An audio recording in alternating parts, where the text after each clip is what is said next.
जब क्रायोलॉन की बात आती है तो क्रायोलॉन के लिए आपका बेस जो है वेल मॉइस्चराइज्ड होना चाहिए। इसीलिए इस वेदर में हम उस क्रायोलॉन को यूज़ करने से पहले अच्छे से स्किन को मॉइस्चराइज करेंगे। हमने यहाँ पर ऑयलिंग कर ली है। आप देख सकते हैं स्किन पे एक हल्की सी शाइन आपको दिख रही होगी।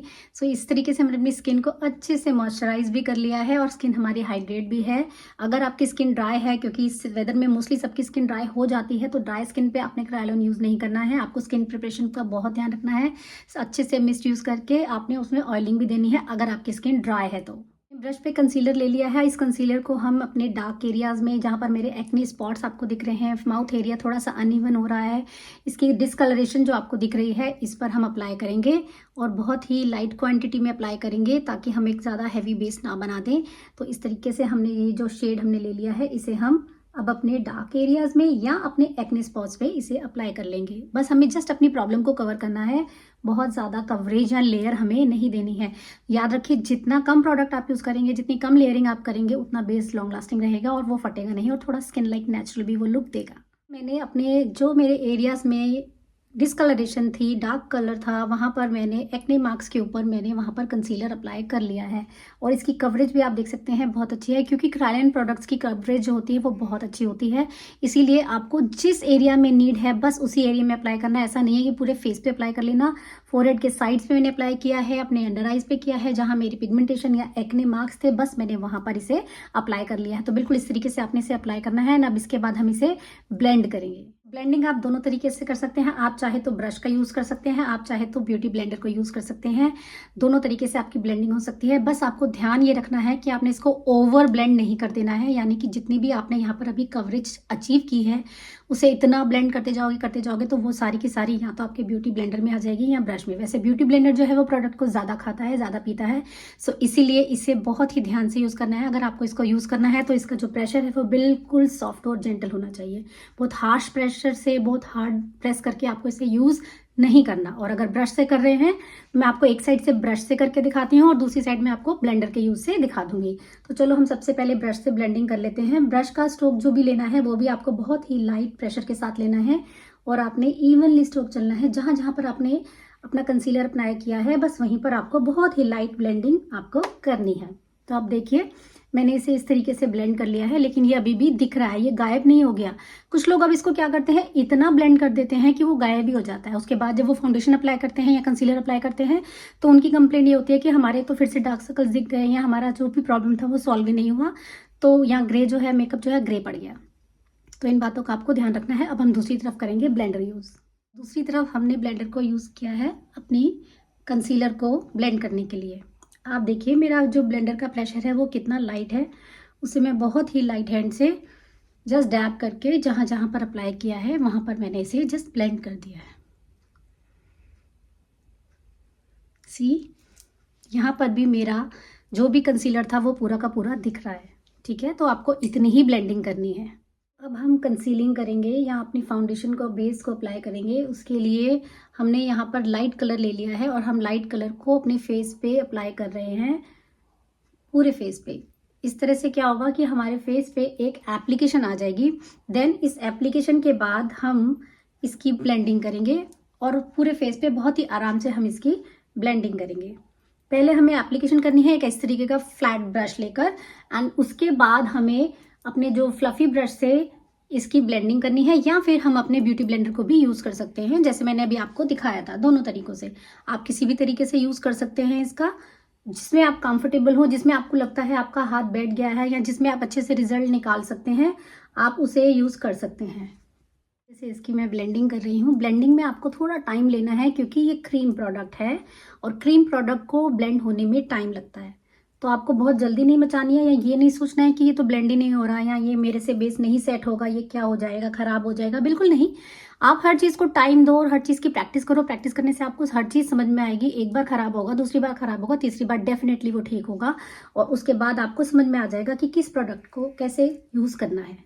आपको फॉर्मुलेशन समझ में आ जाएगी प्रोडक्ट की, आपको ये पता चल जाएगा कि आपकी स्किन पे वो कैसे काम करता है या आपकी क्लाइंट की स्किन पे वो किस तरीके से काम करता है। तो आप हर चीज़ को धीरे धीरे समझने लगेंगे, यानी कि आप जितनी प्रैक्टिस करेंगे उतना आपके लिए अच्छा है, उतनी ही आपकी दोस्ती मेकअप से होने लगेगी। सो अब यहाँ पर हमने कंसीलर अप्लाई किया है, ये हाइलाइटर है एक्चुअली, ये हमारी स्किन टोन से 2-3 शेड लाइट होता है और इससे हमारी स्किन में, हमारे फेस में एक डायमेंशन से आती है, हमारे फीचर्स जो हैं वो हाईलाइट होकर निकलते हैं। बट आप देखिए मैंने बहुत ही कम क्वांटिटी में इसका यूज़ किया है, इसे आपने इतना ही यूज़ करना है एंड आपने इसे जहाँ जहाँ अप्लाई किया है ओनली उन एरियाज़ पे ही ब्लेंड करना है, इसको पूरे फेस तक मत लेके जाना। ये धीरे धीरे अपने आप ही आपके फेस को एक लिफ्टेड सी लुक देगा।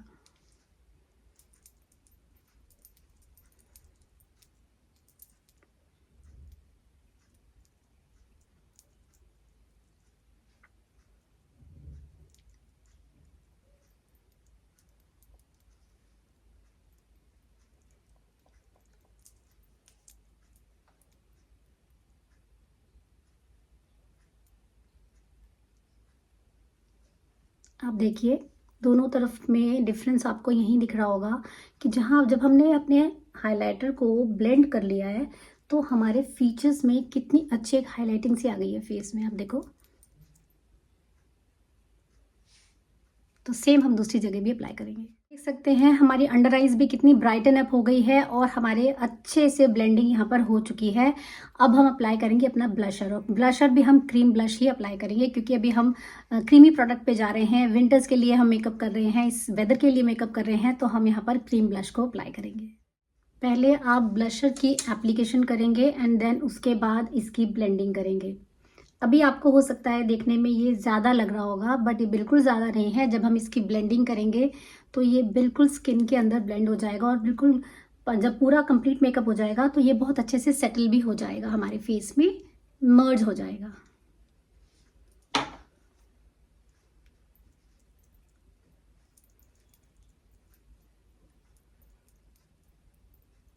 अब आप देखो ब्लेंड होकर कहाँ गायब हो रहा है ये, सी द डिफरेंस। तो कभी भी प्रोडक्ट से, कलर से खेलने में, प्ले करने में डरना नहीं है आपको। आप लगाओ, देखो, सीखो, गलती होगी तो आप सीखोगे उससे। तो गलती करने से डरना नहीं है। जब तक गलती नहीं करोगे सीखोगे कैसे? तो आपको आना चाहिए। हर चीज़ आप अपने ऊपर अप्लाई करो पहले, देन आप अपने क्लाइंट के ऊपर अप्लाई करो। जो एक्सपेरिमेंट करने वो सब अपने ऊपर कर लो, उसके बाद आप क्लाइंट तक उस चीज़ों को, एक्सपेरिमेंट को फिर इम्प्लीमेंट करना। अब हम पाउडर एप्लीकेशन करेंगे तो सबसे पहले अपने अंडर आई से हम स्टार्ट करेंगे और हमने ऐसे एक पिज़्ज़ा पफ ले लिया है। अब उस पिज़्ज़ा पफ के, क्योंकि एजेस जो होते हैं बहुत अच्छे से हमारे कॉर्नर्स तक चले जाते हैं, सो इस तरीके से अब हम पाउडर की एप्लीकेशन करेंगे और बहुत ही अच्छे वाले प्रेशर से करेंगे, यानी कि मीडियम प्रेशर के साथ होगा। ना ही ये प्रेशर बहुत लाइट होगा, ना ही ये बहुत ज़्यादा हार्ड प्रेशर के साथ होगा। इतना प्रेशर हो कि पाउडर को आपके स्किन के, आपके फाइन लाइंस के अंदर वो प्रेस करे, ताकि आपकी फाइन लाइंस में पाउडर भसा ना रह जाए। तो आप देखिए इस तरीके से मैंने यहाँ पर अपनी अंडर आइज पाउडर कर ली हैं, सेट कर ली हैं। अब ये अंडर आइज जो है मेरी, यहाँ पर कोई भी क्रीज लाइन नहीं आने वाली है। देखिए आप कितने अच्छे से लाइन जो है वो बिल्कुल सेट हो गई है। यहाँ पर हमारी सेटिंग कर ली है, हमने इसे फिक्स कर लिया है। अब यहाँ पर अंडरलाइंस जो है हमारी, हम जितना भी हंस लें, कितनी भी बात कर लें, या मेकअप कितना भी हमें स्वेटिंग कर लें, ये हमारी स्पॉइल होने वाली नहीं है। तो बिल्कुल इसी तरीके से अब हम अपने लाफ्टर लाइंस पे भी पाउडर को एप्लीकेशन करेंगे एंड उसके बाद हम पूरे फेस पे इस पाउडर को अप्लाई कर देंगे। तो वो वाले एरियाज जहाँ पर हमारा पाउडर, जहाँ पर हमारी फाइन लाइंस पहले आ जाती हैं, उन एरियाज पे हमने पहले अप्लाई कर लेना है और बहुत अच्छे से उसकी सेटिंग कर देनी है थोड़े से प्रेशर के साथ। अब हम अपने फुल फेस पर पाउडर की एप्लीकेशन कर लेंगे, जिससे कि हमारा बाकी का जो बेस है वो भी लॉक हो जाएगा और वो बाहर नहीं निकलेगा हमारा। एंड याद रखना पाउडर की क्वांटिटी जो है वो आपको बहुत ध्यान से यूज़ करनी है। बहुत ज़्यादा भर भर के इस वेदर में पाउडर आपको यूज़ नहीं करना है। अगर आपको लगता है कि आपके क्लाइंट की स्किन बहुत ऑयली है, तब आप थोड़ा सा पाउडर और अच्छे से अप्लाई कर सकते हैं, यानी कि वहाँ पर आप बेकिंग कर सकते हैं। लेकिन अदरवाइज आप सिर्फ अपने बेस को लॉक करेंगे, बेकिंग की कोई नीड इस वेदर में नहीं है। सो देखिए यहाँ पर मेरा बेस बहुत अच्छे से लॉक हो गया है। अब जितना भी ये एक्स्ट्रा पाउडर आपको दिख रहा है, इस पाउडर को मैं ब्रश की हेल्प से डस्ट ऑफ कर दूंगी। बट आपको मेक श्योर करना है कि ये स्टेप में आपने कोई जल्दबाजी नहीं करनी है। आपका जितना भी बेस है वो अच्छे से लॉक हो जाए। अब इसके बाद आपका क्लाइंट जाकर पार्टी में, फंक्शन में जितना भी मर्जी डांस कर ले, ना चले उसका बेस कहीं पर जाने वाला नहीं है। एक्चुअली इसी को ही कहते हैं drag proof, sweat proof makeup. देखिए, और आप ये देखिए ब्लश किधर गया, लेकिन एक हल्की सी पिंक सी टिंट यहाँ स्किन में आ रहा है, ग्लो विद इन वाली लुक ये दे रहा है, राइट। तो अब जिनको ये लगता है कि ये जो बेस था ये मेरा ग्लोई था, शाइनी था, क्योंकि क्रीम बेस हमने दिया था, अब पाउडर के लगाते ही वो तो हो गया है ड्राई, और ये काफ़ी ड्राई लग रहा है, लेकिन सच बताऊँ बहुत अच्छे से सेट हुआ है। देखो, चलिए, जो ड्राइनेस है अब उसको कैसे ठीक करेंगे। उसको ठीक करने के लिए आपको लेना है एक मिस्ट, उसको आपने अपने इस ड्राई पाउडर वाले बेस पे अप्लाई करना है, स्प्रे करना है।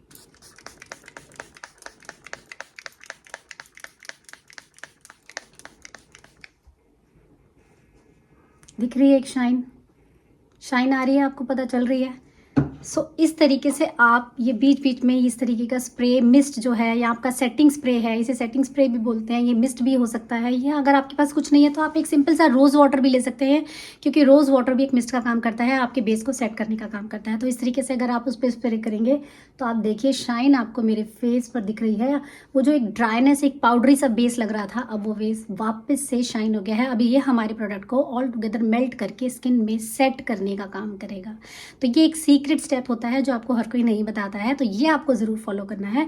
इसके बाद आपका बेस सेट भी बहुत अच्छे से हो जाएगा और मेल्ट होकर अच्छे से ये ग्लोई भी हो जाएगा, और जो पाउडरी और केकी इफेक्ट आ रहा था वो भी बिल्कुल ख़त्म हो जाएगा। ब्राउजिंग करेंगे, यहाँ पर मैंने ब्राउजर ले लिया है एंड इसे हम बहुत ही हल्के हल्के हाथ से अपनी ब्राउजिंग करेंगे, क्योंकि अभी हमने अपने सारे क्रीम प्रोडक्ट्स को अप्लाई कर लिया था, पाउडर हमारी हो चुकी है, अब हम पाउडर प्रोडक्ट्स को यूज़ कर सकते हैं। एक चीज़ हमेशा ध्यान रखनी है आपको कि आप जब तक क्रीम प्रोडक्ट पे वर्क कर रहे हैं तब तक सारे क्रीम प्रोडक्ट हो जाएंगे, तब तक आपको पाउडर यूज़ नहीं करना। लेकिन अगर एक बार पाउडर हो गया तब आपको क्रीम प्रोडक्ट दोबारा यूज़ नहीं करना। अब आप सिर्फ और सिर्फ पाउडर वर्क करेंगे, ठीक है। देखिए, इस तरीके से मैंने अपने चीक्स को एक चिजल्ड शेप दे दी है। सेम चीज़ हम अपने जॉ एरिया में करेंगे। ब्राउजिंग हो गई हमारी। हमने यहाँ पर अभी कॉन्टोरिंग नहीं की है क्योंकि मुझे बहुत ज़्यादा कॉन्टोरिंग की ज़रूरत नहीं है। अगर आपके क्लाइंट को लगता है या आपको लगता है आपकी बहुत ज़्यादा डबल चिन है या फिर आपके चीक्स बहुत चबी चीक्स हैं, तो आप अपने पहले लिक्विड कॉन्टोरिंग भी कर सकते हैं और अदरवाइज़ पाउडर कॉन्टोरिंग भी कर सकते हैं। तब आपको ब्राउजिंग से काम नहीं चलेगा, तब आपको कॉन्टोरिंग भी करनी पड़ेगी। लेकिन अगर आपको बहुत ज़्यादा ज़रूरत नहीं है तब आपको कॉन्टोरिंग की ऐसी कोई नीड नहीं है। आप चाहें तो सिर्फ और सिर्फ ब्राउजिंग से भी काम निकाल सकते हैं।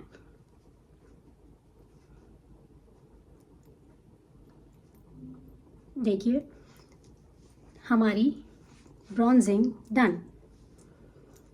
पाउडर ब्लश की बारी है। हमने ब्लश ले लिया है और उसे हमने डस्ट ऑफ कर लिया है। अब उसे हम बहुत लाइट हैंड से, हल्के हल्के हाथ से, बहुत ही हल्का हल्का सा यहाँ पर ब्लश अप्लाई करेंगे।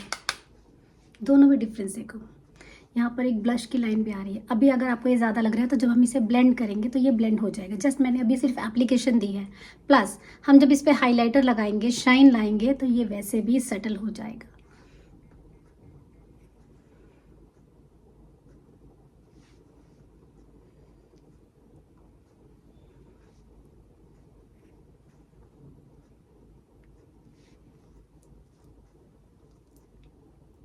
कैसा लगा ब्लश बताओ? अच्छा लगा? हल्का हल्का सा नोज़ पे एंड हल्का हल्का सा same brush without any product, उसी में जितना लेफ्ट ओवर प्रोडक्ट है वही हमने अपनी चिन पे भी अप्लाई कर लिया। तो अब हम इसकी करेंगे ब्लेंडिंग। लगाते हैं हाइलाइटर। हाइलाइटर आप कैसे भी लगा सकते हैं, फिंगर की हेल्प से भी लगा सकते हैं, क्योंकि हमारे फिंगर्स में वार्मथ होती है जिसकी वजह से उसकी ब्लेंडिंग जो है वो बहुत अच्छी होती है। तो हाइलाइटर आपने ओनली हाइलाइटेड एरियाज़ में लगाना है,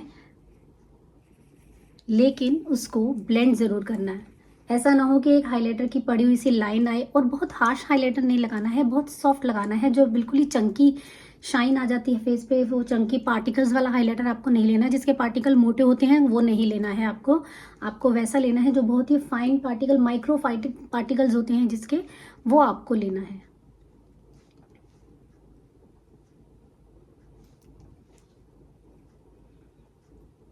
आपको दिख रही है एक शाइन? देखो, ऐसा लग भी नहीं रहा कि मैंने यहाँ पर कोई हाइलाइटर लगाया है, लेकिन एक शाइन ये हमारे फेस में, चीक्स में दे रहा है। सी, तो अब बताओ वापस से मेरा बेस ड्यूई हो गया या नहीं? कितना सारा पाउडर हमने लगाया था, वो सारा पाउडर कहाँ गया? उसने मेरे बेस को तो लॉक कर दिया, लेकिन अभी जो हमें एक ड्यूई लुक चाहिए होती है, जो हमें बहुत पसंद होती है, वो लुक अभी वापस से हमें मिल चुकी है। तो आपने ये चीज़ों का ही ध्यान रखना है, छोटी छोटी टेक्निक्स हैं, बीच बीच में इन बातों का ध्यान रखना है।